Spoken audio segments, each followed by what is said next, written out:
Welcome to the fourth video of International Industrial Relation. In this video, we are going to discuss about the trade union concern about the MNCs. जो trade union है उनको क्या concern जो है MNC से हो सकते हैं, क्या किस तरह एमएनसी जो है ट्रेड यूनियंस के ऊपर इन्फ्लुएंस करती हैं, या किस तरह एमएनसी की जो पावर्स हैं वो बढ़ती चली जा रही है।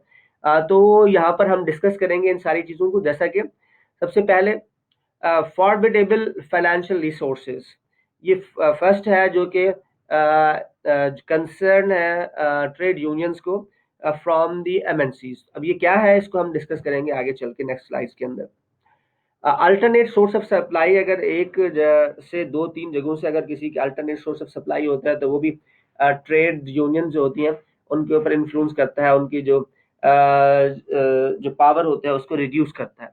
The ability to move production facilities to other countries, definitely अगर किसी कंपनी के पास ये फैसिलिटी है कि वो अपनी एक कंट्री की जो प्रोडक्शन है उसको दूसरी किसी कंट्री में जो है मूव कर सकता है आसानी के साथ, तो भी जो है यूनियंस की पावर कम हो जाती है। रिमोट लोकस ऑफ कंट्रोल, जो लोकस ऑफ अथॉरिटी, जो उनकी अथॉरिटी है वो मुख्तलिफ जो रीजन है उसके अंदर उनकी ज़्यादा है, और वो अपनी अथॉरिटी को इस्तेमाल करके जो है वो यूनियन को जो है उसकी पावर को कम करते हैं।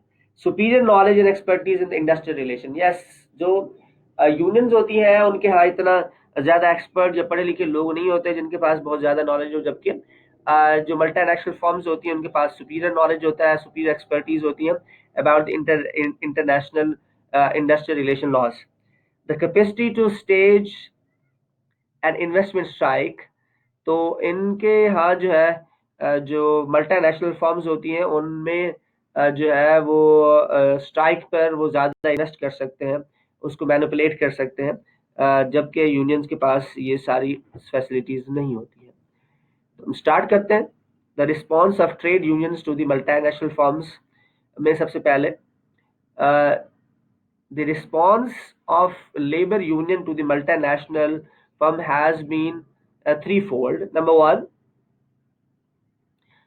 form ट्रेड सेक्रेटरिएट, यानी जो यूनियंस है वो इन चीज़ों से बचने के लिए जो है सबसे पहले तो उन्होंने ITS जो है बनाया, जो कि इंटरनेशनल ट्रेड सेक्रेटरिएट बनाया है उन्होंने। Number one. Number to, lobby for destructive national legislation, and third is try to achieve regulation of multinational by international organization। तो ये जो है वो कुछ ट्रेड यूनियंस जो है उसकी बेसिस पर ये जो है वो कर रहे होते हैं। तो हम पहले जो है ये डिस्कस करते हैं कि जो एमएनसीज होती हैं वो किस तरह जो है वो यूनियन से उनको जो एमएनसी उनसे कंसर्न होते हैं। तो जैसा मैंने आपको बताया कि अगर फॉर्मेडेबल फाइनेंशियल रिसोर्सेज, क्योंकि जो मल्टीनेशनल फर्म्स होती हैं उनके पास जो है फाइनेंशियल रिसोर्सेज बहुत ज़्यादा होते हैं, इस वजह से वो अपने फाइनेंशियल रिसोर्सेज की वजह से जो यूनियंस होती हैं उनके ऊपर इन्फ्लुएंस करते हैं, और उनकी जो स्ट्राइक का ड्यूरेशन होता है आमतौर पर मल्टीनेशनल फर्म को अपनी बात मनवाने के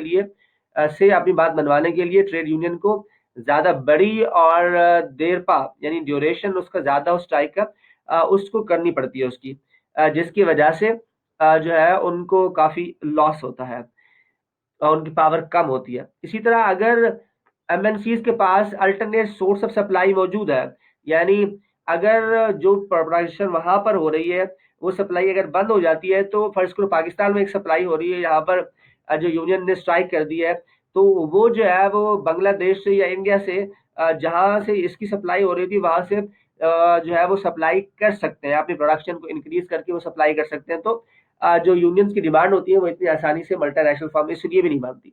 इसके अलावा अगर वो अपनी प्रोडक्शन की फैसिलिटी को एक जगह से दूसरी जगह मूव कर सकते हैं आसानी के साथ, तो जहाँ पे स्ट्राइक हो रही है वहाँ की फैसिलिटी को दूसरे किसी कंट्री में मूव करके वहाँ प्रोडक्शन को इंक्रीज कर देंगे और वहाँ प्रोडक्शन को बेहतर कर देंगे, तो भी जो यूनियंस है उनकी पावर्स कम हो जाती हैं। इसी तरह जो रिमोट लोकस ऑफ अथॉरिटी है, तो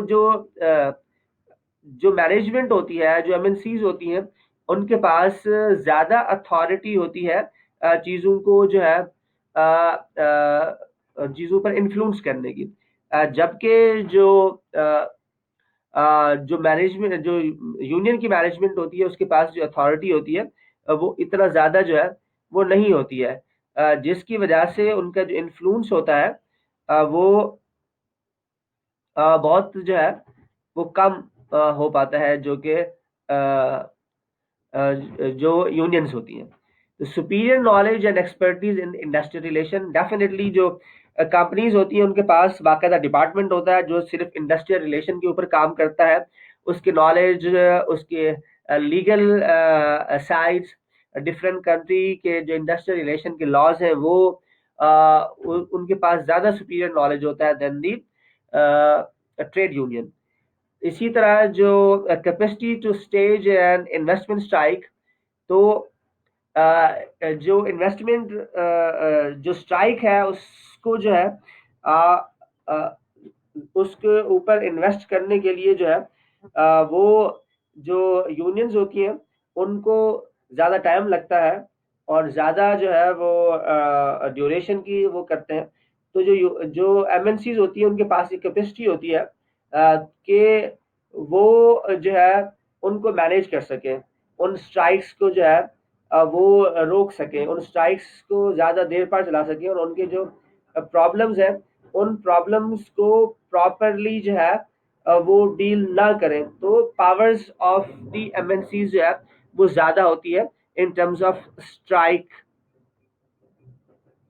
अब ये इन सारी चीज़ों से निपटने के लिए जो है जो ट्रेड यूनियंस होती हैं वो मल्टीनेशनल फर्म्स को कैसे रिस्पॉन्ड करती है, क्या उन्होंने ऐसे जो है वो एक्शंस लिए हैं जिससे वो मल्टीनेशनल फर्म्स जो है उनको रिस्पॉन्स करती हैं इस तरह के। तो पहला, उन्होंने एक इंटरनेशनल ट्रेड सेक्रेटरीट बनाया है, जो कि उनके जो लेबर यूनियन है वो उनके की रिप्रेजेंटेटिव है और वो मुख्तलिफ जो इंटरनेशनल लेवल पर उनको रिप्रेजेंट करती है। इसी तरह वो lobby for distracting national legislations, तो जब नेशनल लेजिस्लेशन हो रही होती है रिलेटेड टू द यूनियंस या इंडस्ट्रियल रिलेशन, तो उसके ऊपर जो है जो ट्रेड यूनियंस होती हैं उसके ऊपर इन्फ्लुएंस करती हैं। इसी तरह try to achieve regulation of multinational firm by international organisation, तो वो इंटरनेशनल ऑर्गेनाइजेशन को, जैसे कि इंटरनेशनल लेबर ऑर्गेनाइजेशन है, उसको इस्तेमाल करके जो मल्टीनेशनल्स के जो रूल्स एंड रेगुलेशंस होते हैं उनको जो है यूनियंस के लिए ज़्यादा फेवरेबल बनाने की कोशिश की जाती है। तो ये दो तीन तरीके हैं जिससे जो है जो यूनियंस है वो मल्टीनेशनल जो कंपनीज है उनको रिस्पॉन्ड करती हैं। तो गोल ऑफ आईटीएस, जो आईटीएस है उसका गोल क्या होता है आमतौर पर? The long term goal of ITS is to achieve transnational bargaining through a similar program involving, जैसा कि रिसर्च एंड इंफॉर्मेशन वो कलेक्ट करता है, कॉलिंग कंपनी कॉन्फ्रेंसेस, तो कंपनी जो होती है उनकी कॉन्फ्रेंसेस करता है, इस्टेब्लिशिंग कंपनी काउंसिल, तो कंपनी काउंसिल जो है वो इस्टेब्लिश करता है ताकि वहाँ बैठकर उनके ऊपर जो लेबर है, जो यूनियंस है, उनके जो मुतालबात हैं वो वहाँ पर प्रेजेंट कर सके। इसी तरह कंपनी कॉन्फ्रेंसेस के अंदर भी वो इसी तरह की चीजें कर रहा होता है। Company wide union management discussions, तो जो कंपनी वाइड यूनियन होती है उनका मैनेजमेंट डिस्कशन के में जो है वो हेल्प आउट करता है और जो बार्गेनिंग होती है उसके अंदर कोऑर्डिनेशन जो है वो करता है। तो आईटीएस जो है ये इन तमाम एरियाज के अंदर जो है वो जो यूनियंस होती है उनको सपोर्ट कर रहा होता है। Limited success of ITS, ITS को इसमें बहुत ज़्यादा सक्सेस नहीं मिली जिस चीज़ के लिए इसको बनाया गया था, उससे बहुत ज़्यादा बेनिफिट जो है वो नहीं ले सके लेबर यूनियन या इंडस्ट्रियल रिलेशन के अंदर जो लोग बैठे हुए वो। तो उसके जो रीजंस है वो ये है कि overall the ITs have limited success due to several reasons. पहला, generally good wages and working condition offered by multinational firms. आमतौर पर जो मल्टीनेशनल फर्म्स होती हैं वो उनके यहाँ वर्किंग कंडीशन बहुत अच्छी होती है और अच्छी सैलरी दे रही होती है, जिसकी वजह से आईटीएस जो है जिस चीज के लिए वहां पर फ्लोर ओपन करता है, कॉन्फ्रेंसेस कराता है या और कंपनी काउंसिल्स बनाता है, वहाँ अपने जो भी चीजें वो पुट करता है। ऑलरेडी आमतौर पर जो मल्टीनेशनल फर्म्स होती हैं वहाँ पर वो प्रैक्टिसेस कर रही होती हैं कि उनके यहाँ जो वेजेस है वो बहुत अच्छी होती है, उनके यहाँ जो वर्किंग कंडीशन होती है वो वैसे ही काफी अच्छी होती है। तो strong resistance from multinational firm management, तो मल्टीनेशनल फर्म जो होती है उसकी वजह से रेजिस्टेंस जो है बहुत ज्यादा होती है for the influence of industrial relations, के जो यूनियंस है वो जो मल्टीनेशनल फर्म्स के ऊपर जो है प्रेशर न डालें, उनको उनके जो ऑपरेशन है उनको रिस्ट्रिक्ट ना करें। तो इसलिए जो मैनेजमेंट होती है वो बहुत रिजिस्ट करती है, स्ट्रांगली रिजिस्ट करती है जो भी आईटीएस अपने मुतालबात को वहां रखती है। तो उनके पास बहुत साउंड जो है वो नॉलेज होने की वजह से उनकी मैनेजमेंट जो है उनके मुतालबात को आमतौर पर नहीं मानती है।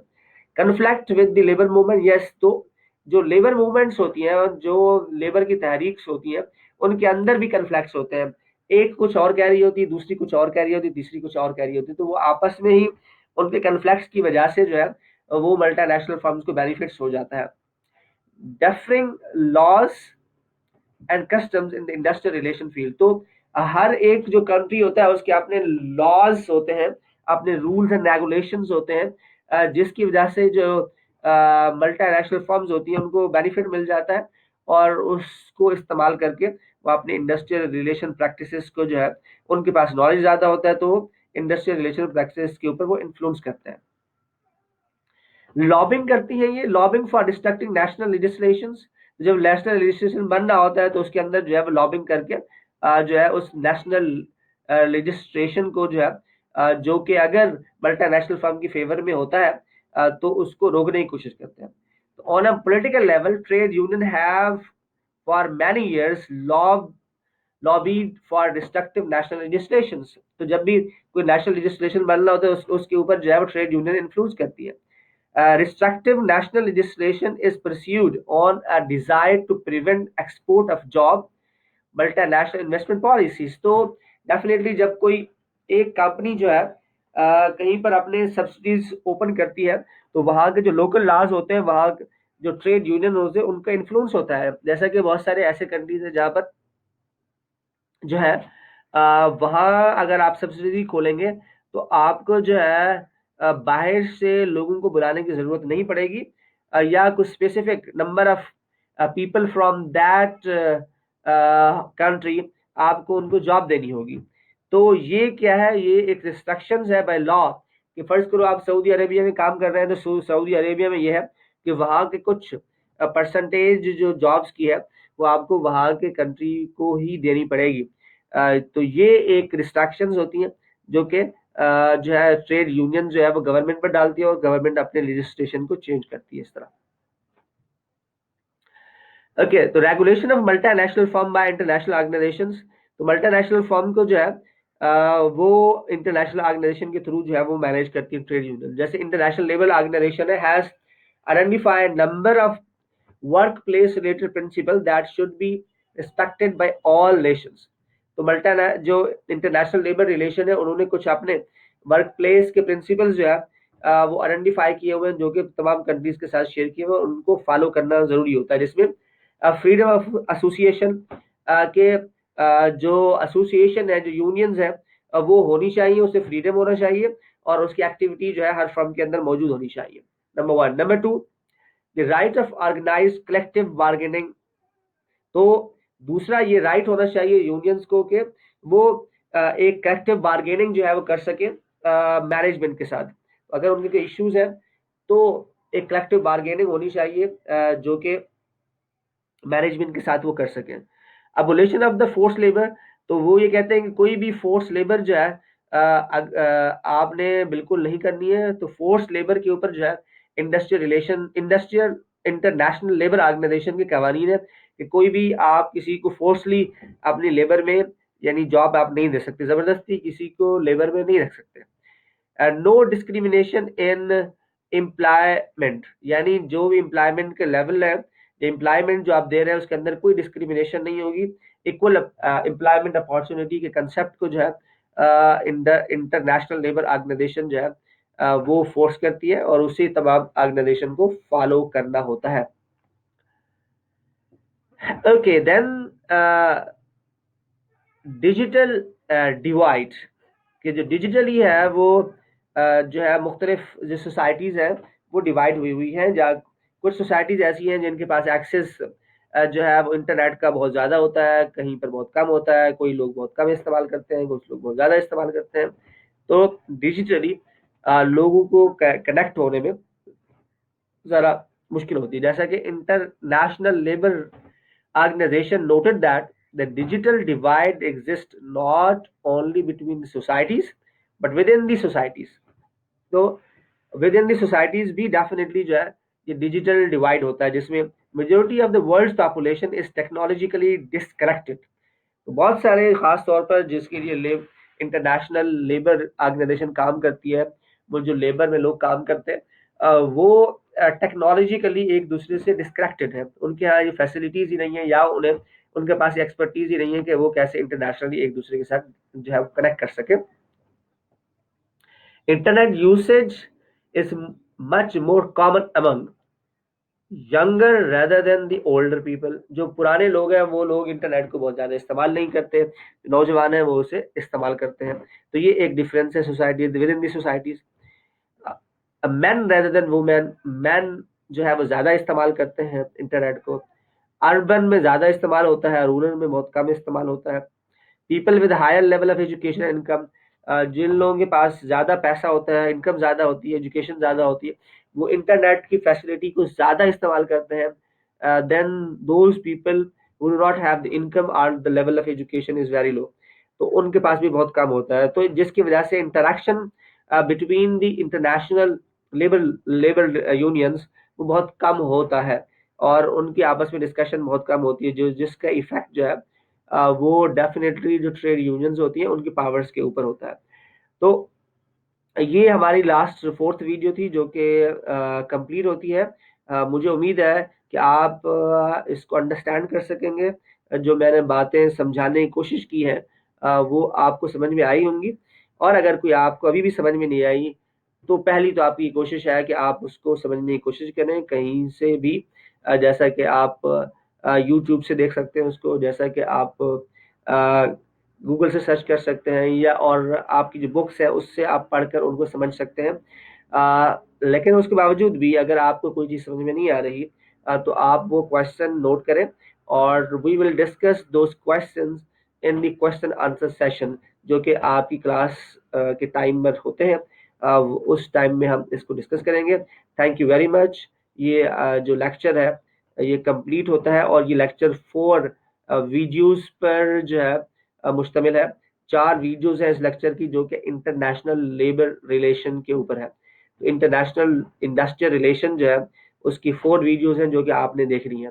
तो thank you very much. We will meet in the question answer session.